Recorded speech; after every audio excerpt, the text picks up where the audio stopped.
오늘 고백난 해서 나왔습니다.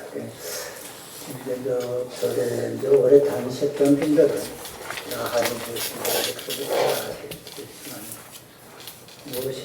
모르신 분들을 위해서 그런 설명을 좀 하겠습니다. 이제 건강경에 보면 이제 사과가 있죠. 사과가 있는데 수담, 사담, 아남, 아란 그래요. 그런데 극과가 아란이에요. 라한이란 말이에요. 그것을 은공이라 그렇게 표현해요. 은공. 은공이란 뭐예요? 그 복덕과 지혜와 이런 것을 원만히 갖춰서 모든 중생의 고향을 받을 수 있는 자격이 있다. 그런 자격이 있는 분을 아란이라고 해요. 그럼 아란하고 나한하고 부처님하고는 어떤 차이가 있을까? 오늘 할 때 부처님 당시에 부처님이 부처하신 16나한, 500나한, 복수성 이런 분들을 나한이라고 하는데 그럼 그분들의 지위는 어떤 지위일까? 그분들은 아직 불가를 나하는 나한이지만 불가를 성취하기 직전에 그 복덕지혜를 가지고 있는 분들을 나한이라고 해요. 부처님을 대아란이야. 부처님은 대아란이야. 큰 대자가 대아란이라고 해요. 이제 아란 분 그런 지위에 있는 분은 생사윤회를 끊어진다. 끊어진 분들. 업력에서 생사를 받지 않는 그런 상태를 아란이라고 해요. 그러니까 극관은 아직 안 있어도 부처님은 아직 되지 않았어도 부처님 되기 직전에 수행하는 과정에 있는 분들을 아란이라 이렇게 있다고. 아란 나한 기도를 많이들 하고 가장 빨리 성취할 수 있는 게 나한 기도라고 해요. 근데 아란들이 조금 짓궂은 데가 있어요. 이렇게 표현은 좀 이상한데. 이조 중엽의 진묵스님이라고 아주 유명한 부처님 화신이라고 하는 스님이 계셨는데 진묵 스님께서 일화가 있습니다. 이분이 이제 서광사에 이북에 있는 서광사에 조실로 계시면서 대중들을 지도하고 그러는데 이분이 곡차를 좀 좋아해요. 절에서는 술이라고 하지 않고 곡차라고 그래요. 곡식으로 만든 차다 이러죠. 곡차라고 하는데 진묵스님 여동생이 있었습니다. 그래서 그 서광산 밑에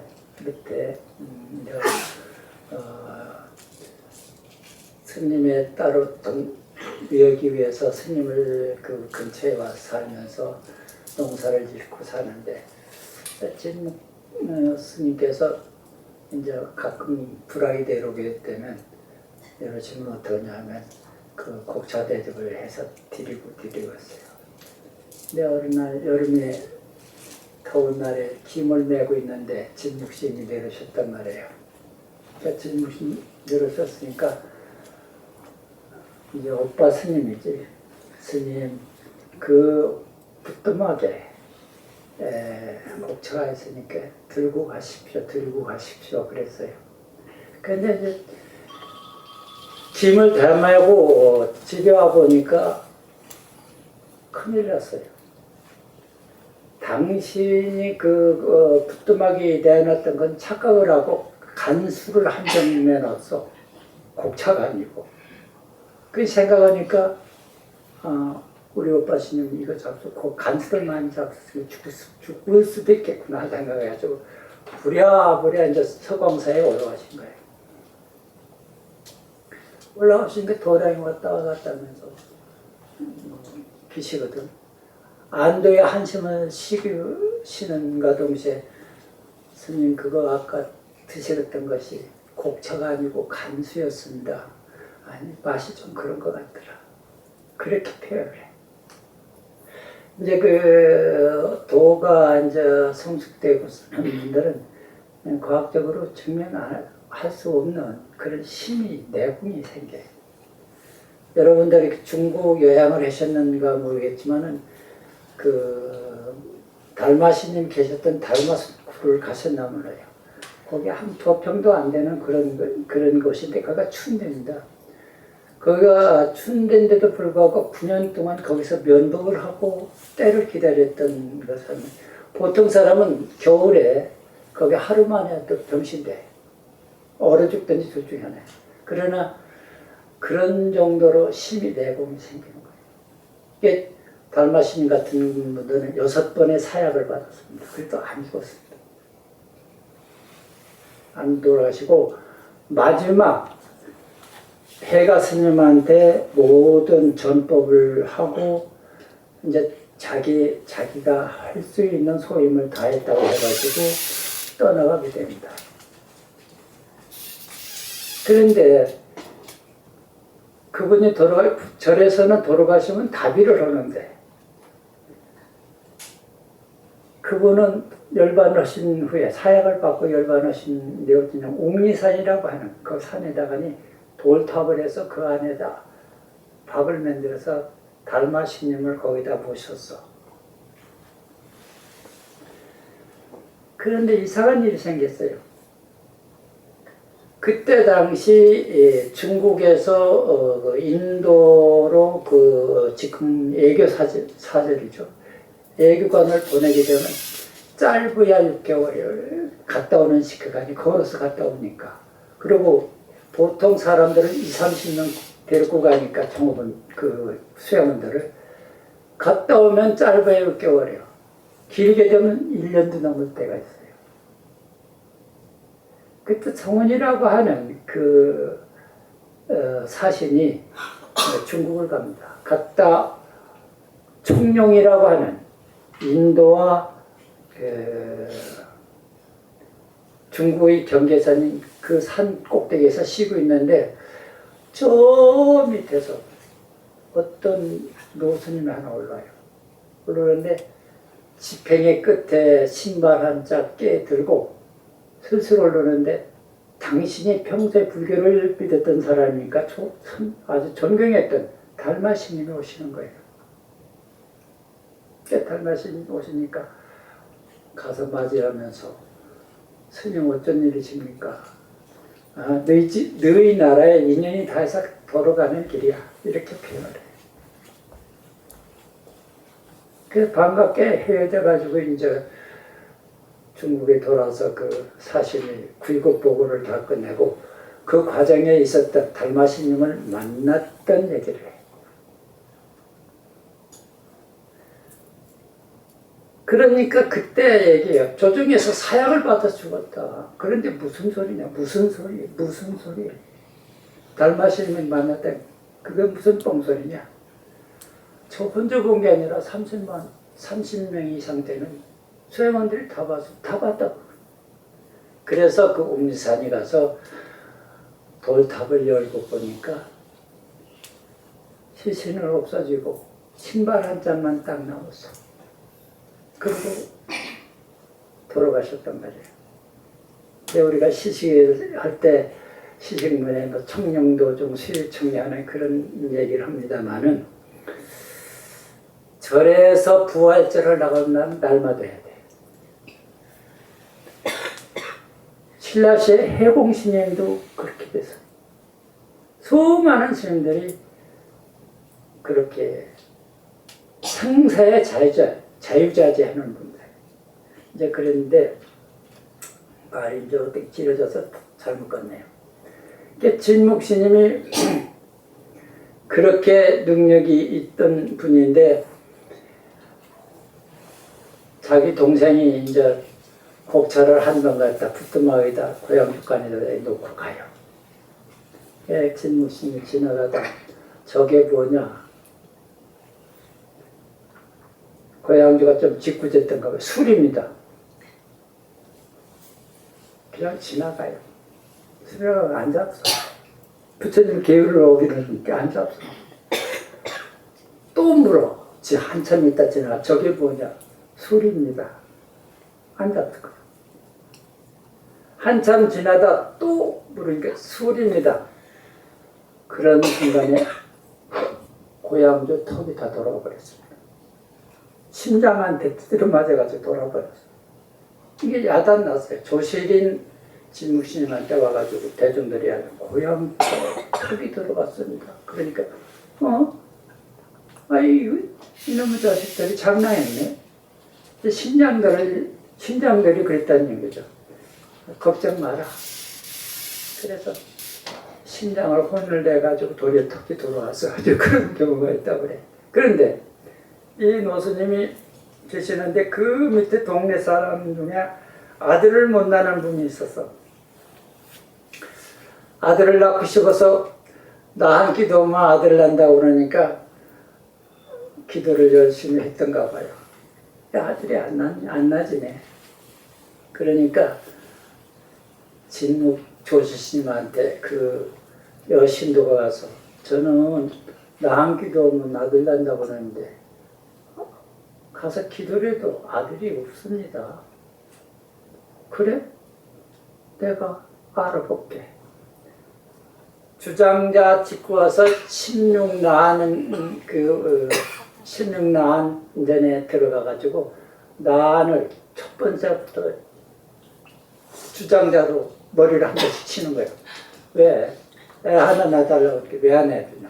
16난을 다 주장자를 때렸어요. 근데 그 이튿날 그 다음날 그 신도의 꿈을 꾸니까 노스님들이 막 성질이 잔뜩 나가지고 여러분이 자기 집에 들어오는 거야. 들어가지고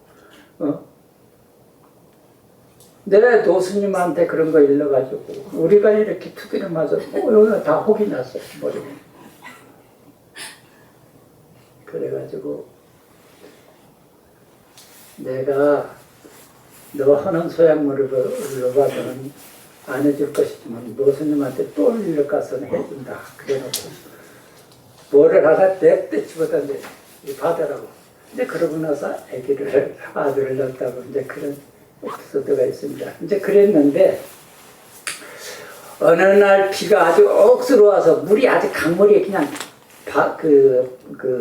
내깔물이 심하게 아주 꾸정물이 내려가요. 그런데 진묵스님께서 어디 갔다 오시다가니 절에 가는 도중에 망설이고 있는 중인데 어떤 조그마한 서너 살 먹은 녀석이 오더니 스님 왜 안 가십니까? 저 건너가시면 됩니다. 다리를 걷더니 천봉점은 그 겨울을 금방 건너가요. 그런가 보다. 그리고 당신도 냅다 걷고서 들어갔는데 중간쯤 가다 물이 있어서 넘어져서 물을 잔뜩 먹었어. 그러니까 이 녀석이 가가지고 건너편에 가서 깔깔 웃어대는 거예요. 이게 나한의 화신이야. 네? 당신도 그대로 폈다고 이제 보고 그런 거지. 그러니까 진묵스님이 도로 나와서 하는 소리가 신통은 아불급이야. 신통매운 너들한테 내가 비치진 못하지만 대도는 문화서라 큰 대도는 나한테 와서 부르라. 그런 에피소드가 있습니다. 이제 그건 그러시고 우리가 기도하는 거 정말 소중합니다.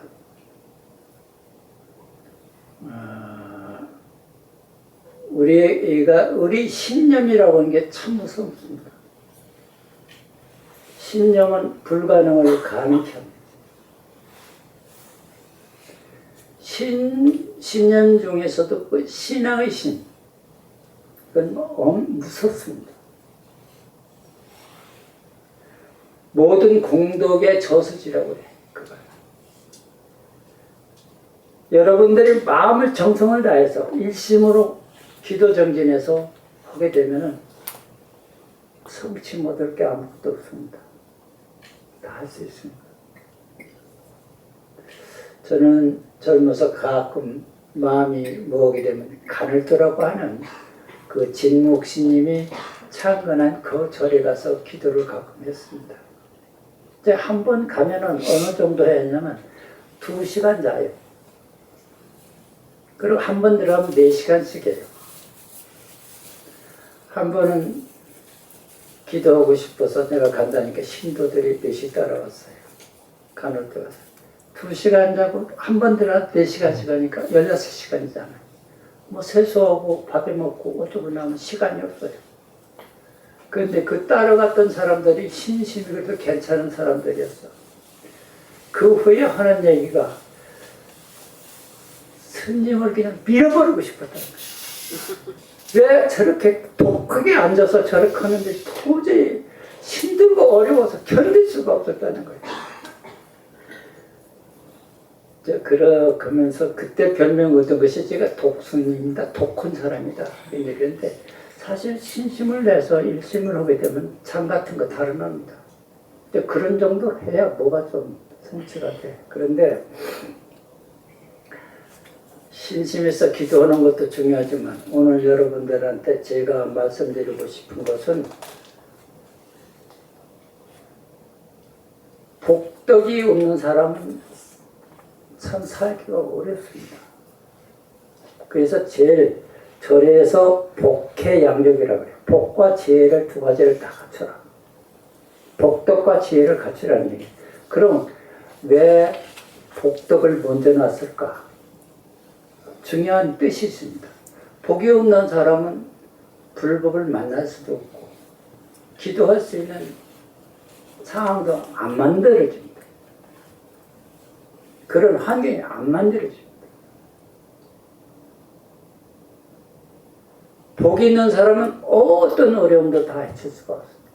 부처님 말씀에 나찰 중에 들어가더라도 복덕이 있는 사람은 나찰도 어찌할 수 없다 그래요. 그래서 복 없는 사람 죽는 놈입니다, 사실. 그래서 복을 짓는데 어떻게 복을 지어야 될까? 오늘 복을 짓는 것을 한번 해봤으면 좋겠습니다. 화엄경에 말씀하시기를 부처님께서 법문을 하십니다. 당시에 100만 대중을 모아놓고 설법을 했어요. 그러니까 100만 대중이라면 천상 인간의 모든 대중들이 모인 자리에서 부처님의 법문하십니다. 공부하는 사람, 부처님 법을 믿고 실천하는 사람은 어떻게 해야 할까? 그리고 지위에 있는 사람은 어떻게 해야 될까? 대자, 대비, 대의세, 대의 대사로서 생활의 모토를 삼고 생활을 실천하라고 해요. 대자라, 대자, 대비, 대의, 기쁠 자, 대사, 놀 버릴 사자, 대사 그래요. 그럼 대자를 왜 붙였을까? 그냥 그 대자에 큰 의미가 붙어 있습니다. 중국의 유명한 선사였던 마조 도일이라고 하는 스님이 어떤 스님이 와서 진리를 묻어요. 어떤 것이 도입니까? 평상심이 시도다 그래. 평상심이 도다. 평상심을 이해를 잘해야 돼. 우리가 가지고 있는 이런 마음이 돌까? 그 평상심은 조작이 없는 마음을 얘기하는 거예요. 꾸밈이 없는 마음을 말하는 거예요. 시비가 다 끊어진 것을 평상심이라고 해요. 생사심이 다 끊어진 걸 평상심이라고 해요. 대소가 다 끊어진 거. 염증이 다 끊어진 자리를 평상심이라고 합니다. 근데 보통 사람들 평상심이 도라고 그러니까 내가 먹고 있는 이런 마음에 돈가 보다 이렇게 아니. 그 평상심으로 된 그런 마음으로 대자심을 내는 거예요. 그걸 대자라고 해요. 거기는 모든 이분법적인 것이 다 없어진 자리예요. 네가 나를 좋아하고 나를 믿고 따르니까 나는 너를 천당에 보낸다. 나는 나한테 잘못되게 지옥에 보낸다. 그런 게 아니에요. 대가 끊어진 것을 대가 끊어진 자비를 했는 거예요. 대비도 마찬가지예요. 누구를 연민의 정을 가지고 바라보는 게 아니라 바라볼 때 그 연민의 정의 어떤 연민의 정이냐, 대가 끊어진 연민의 정이냐. 이게 대의 큰 기쁨으로 중생을 보고 큰 기쁨으로 항상 중생을 바라본다. 중생이 좋아하는 것을 다 격려해주고 기뻐해준다. 대사라는 게 이해 잘 못할게. 대사 크게 버린다. 정말 중생을 진정으로 하면 나라는 걸 버려야 돼. 국가 민족으로 위했는데 가정으로 위한다면 나를 우선해버리면 할 수가 없어. 나라는 걸 버려버려야 돼. 그걸 대사라고 해요. 그런데 그 대사를 하기 위해서는 아주 쉬운 것부터 시작해 봅시다. 8가지의 그 복지는 법이 있어요. 첫 번째 화한시요. 화안시. 얼굴을 편안하게 하는 거. 항상 편안하고 즐겁게 하는 거예요. 얼굴을. 내 천자 맞박에 내 침자 그리고 찡그리고 그러면 누가 그걸 좋아하겠어? 인상 쓰지 마라. 인상 쓰지 말라는 거야. 좋은 얼굴로, 좋은 화한 얼굴로 누구를 상대하든지 가정에서나 사회에서나 화하지. 두 번째 언시야. 말로 보셔. 좋은 말 해줘. 편안한 말, 즐거운 말, 의안이 되는 말, 용기가 나게 하는 말. 이것이 언시야. 세 번째가 심시입니다. 심시. 마음으로 항상 보셔. 저 사람이 잘 됐으면 좋겠다. 어떻게 내가 잘 될 수 있는 길이 없을까? 돈이 있어서 물건이 있어서 보시만 보시가 아니라 기본적으로 이런 보시를 했을 때 그것은 복덕으로 갈 수밖에 없고 복덕이 쌓일 수밖에 없어요. 말로 보시라는 거. 항상. 그런데 인간이라는 게 못된 업이 만들어져 가지고 말부터 형편없이 나오네. 그냥 가정에서도 그렇고 충청도 사람들을 보면은 자기 아들, 딸이나 있는 거야. 이거 저런 육실하려는 건데. 기맥힌 소리예요. 육실한다는 게 뭐예요? 옛날에 대역죄에 되면 말을 6군데로 밧줄을 걸어서 몸뚱이를 겁니다. 허리, 팔, 다리, 목 이래가지고 잡대면 6조각이 납니다. 그게 육실이에요. 아니 자기 딸 아들한테 저런 육실을 기맥힌 그런 소리면 그렇게 돼요. 사실 말하는 게 무슨 말이 씨가 된다고 그렇게 됩니다. 또 중정도 사람 욕자라니까 온열 연병에 땀 한 방울 흘리지 말고 죽어라. 연병에 땀을 내야 되는데 땀 안 흘리면 죽어. 그렇게 악담을 해. 저런 빌어먹으려고 그런다고. 자기 아들, 딸한테. 기왕 욕을 하려면, 아이고, 잘 살놈, 부자 되려면, 이렇게 하면 좋지 않겠어. 근데 그 빌어먹으려면 안 된다. 전 거지 같은 놈, 이렇게. 말이라는 게 무서운 거예요. 그래서 여러분들의 평소에 말만 잘해도 복을 쌓고 덕을 쌓는 길이에요. 돈이나 물건을 남 주는 것도 주는 것만 복이 아니에요.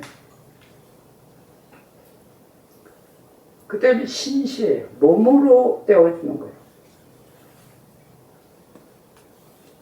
복지관에 봉사하는 거, 니아가를 밀어주는 거, 남의 짐을 들어주는 거, 길을 알려주는 것, 이거 다 심시 아니에요. 몸으로 보시고 사는 거예요.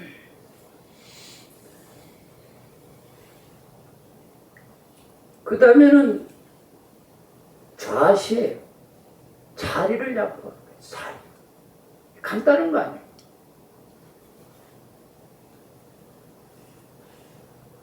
지하철이나 버스에 타고 있으면 젊은 애들이 앉아 눈 감고 앉았죠. 그런 박복원 짓을 하니 누가 뒤집게 돼. 안 돼. 그런 간단한 것만 해도 보시려 하는 거예요. 남한테 잘해요. 늙고 병드는 사람한테 잘해요. 어린애한테 참 잘해요. 사실. 그 다음에 방사시야. 방사시. 방사시는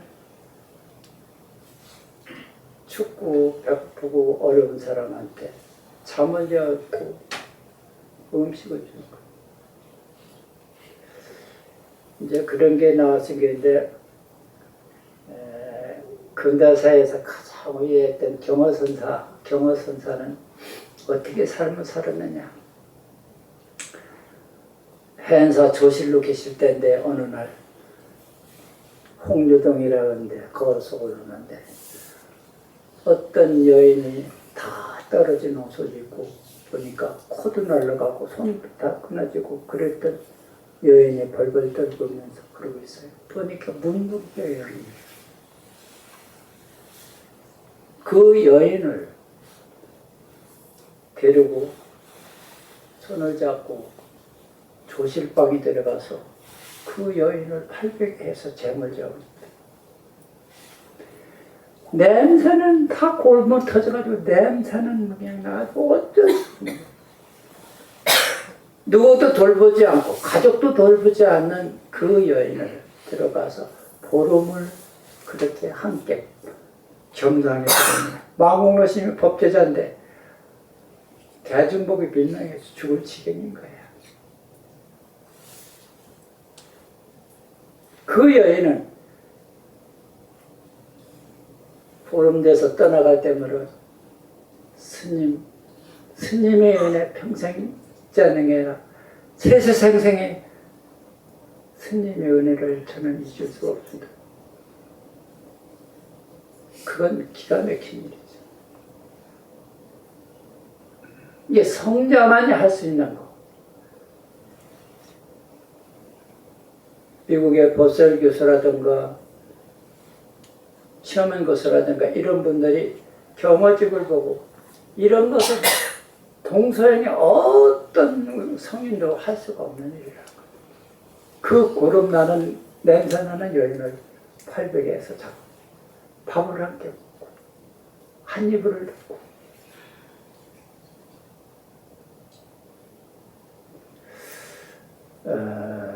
그 경원호 스님 그러고 나서 어떻게 됐어요? 경원호 스님 곡차를 평소에 많이 잡았습니다. 그 피부병이 생겨서 피부병. 온몸에 피부병이. 어디 갔든 긁어.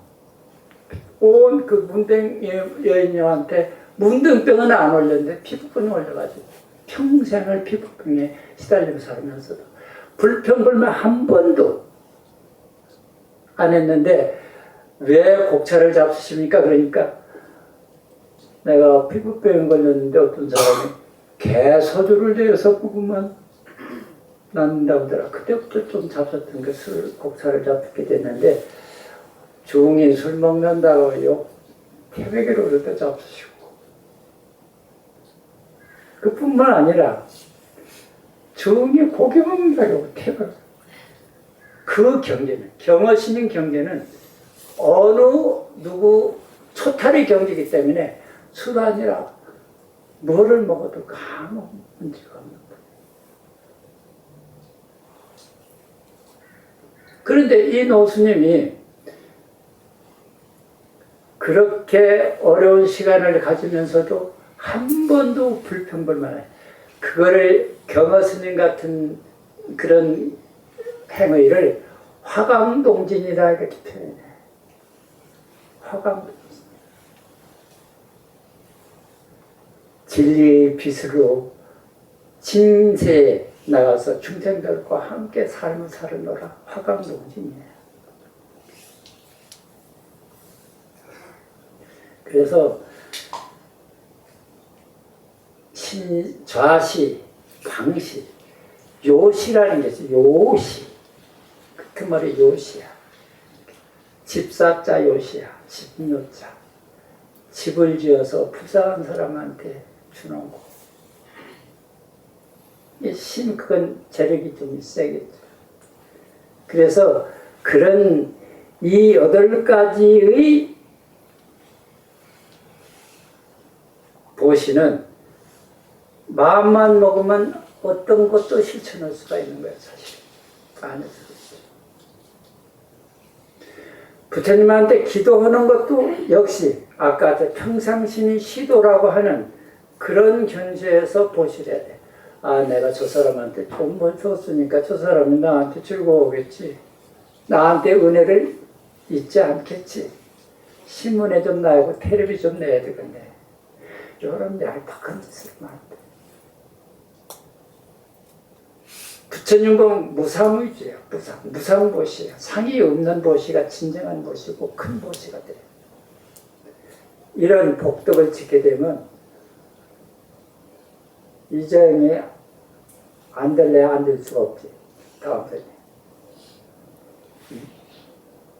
그래서 우리가 오늘 기도를 해서 성취하는 것도 전 부처님한테 갚이되어 있는 것도 중요하지만 여러분들이 복을 만들어서 스스로의 그 삶이 풍족하고 행복해졌으면 좋겠다는 말씀을 드리고 싶고, 또 한 가지 끝으로 말씀드리고 싶어서는 항상 감사의 마음을 갖고 살았으면 좋겠다.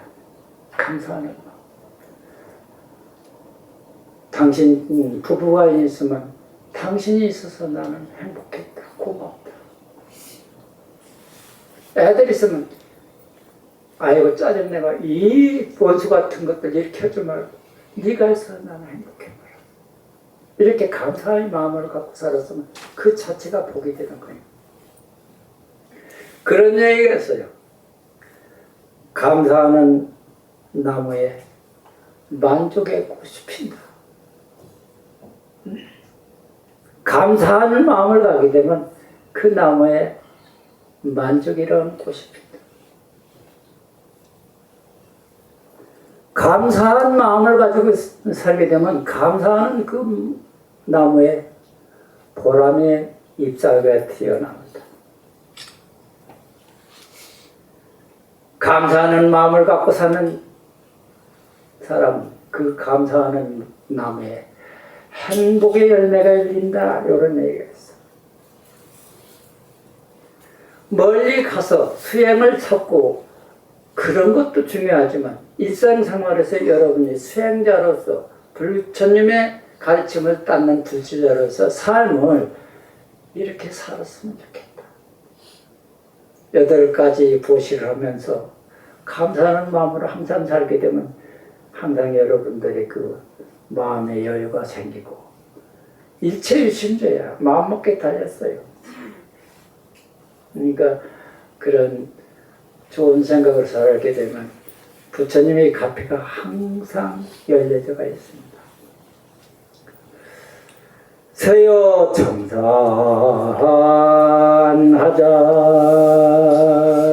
신거 중공무초 불계환이라나